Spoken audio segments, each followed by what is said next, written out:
ئەوە بە زاوا گۆڕانژەیەکەتیان نیشتیمانیە کوردستانی جودا کرد هەڤرکیە حەزبی و نەرینە جودا بوو لەسەر چاوانیا بڕێوەبرن و چاکسازی و ڕێفۆرمان دناڤە یەکەتیدا لێ پێ دەچە ئەوە vê carê van du partiyên siyasî ji hevdû nêzik bike û wan yek bixe hevrabin li ser heman wan sedemên berê lê vê carê li ser asta Herêma Kurdistanê û saziyan bi dûr ji astên hizbî.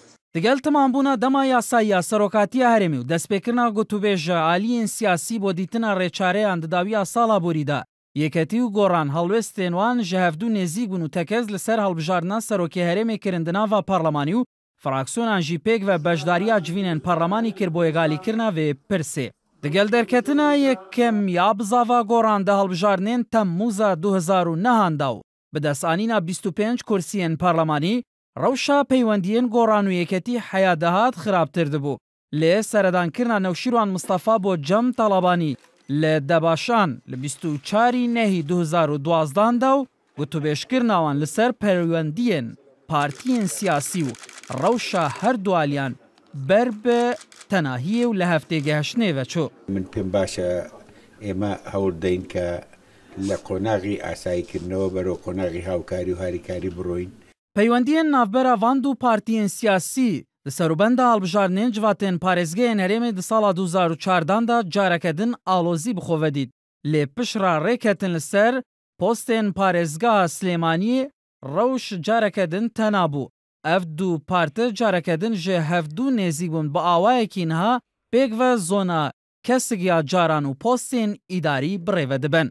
Li gornêrîna beşek ji çavdêran nizîkbûna goran û yeketî êsantir e ji nêzîkbûna du partên diniyên siyasî ji ber ku serkirdeyên van du partên siyasî dîrokeke dirêj ya hevpişik bi hev re heye û gelek salan bi hev re yek rika ber hebûye û tenanet peywendiyên civakiyên serkirdeyên van du partan di dema aloziyên hizban jî têk neçûn û wek xwe mayne. Min nam Newşîrwan e jêgirî sekreterî giştî Niştimanî Kurdistanê. Li gor zanyariyên ênartî ku ji jêderekê bilindê nava bizava goran bi dest ketiye goran li ser daxwaza yeketî projeyek arasteyî wê hizbê kiriye û yeketî dixwazî nêrîna goran werbigire sebaret bi çareserkirina arîşeyên Herêmê.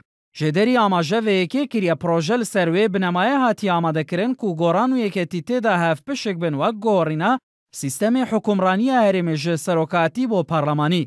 Hevdem bo tekeskirina zêdetir ênartî peywendî kir bi jêderekê bilind nava yeketiya Niştimaniya Kurdistanê. Ewî jî pişrastiya zanyariyan kir û ragihand di projeyê da tekez li ser nêzîkbûn û hevhengiya navbera fraksiyonên goran û yeketî û tîma hikûmetê bo karakirina parleman û çareserkirina arîşeyên hukûmraniyê li Herêmê û çareserkirina krîza abûriya Herêmê û encamdana şefafiyetê li Herêmê. Zêdebarî wê yekê li vir û wir behsa hevgirtina yeketî û goran tê kirin. Hinek vê projeyê bi destpêka wê hevgirtinê binav dikin. Lê jêderê goran ragihand ku di qonaxa niha da ewlewiyet bo karê hevbeş yê goran û yeketiye û meseleya hevgirtina wan hêj zû e. Li gor nêrîna beşek ji çavdêrên siyasî jî ji hev nêzîkbûna yeketî û goran karîgeriya erênî li ser rola her du partiyan çê dike ji biryarên siyasîyên Herêma Kurdistanê û pêk ve pêşniyar û helwestên wan karîgeriyên zêdetir dibe.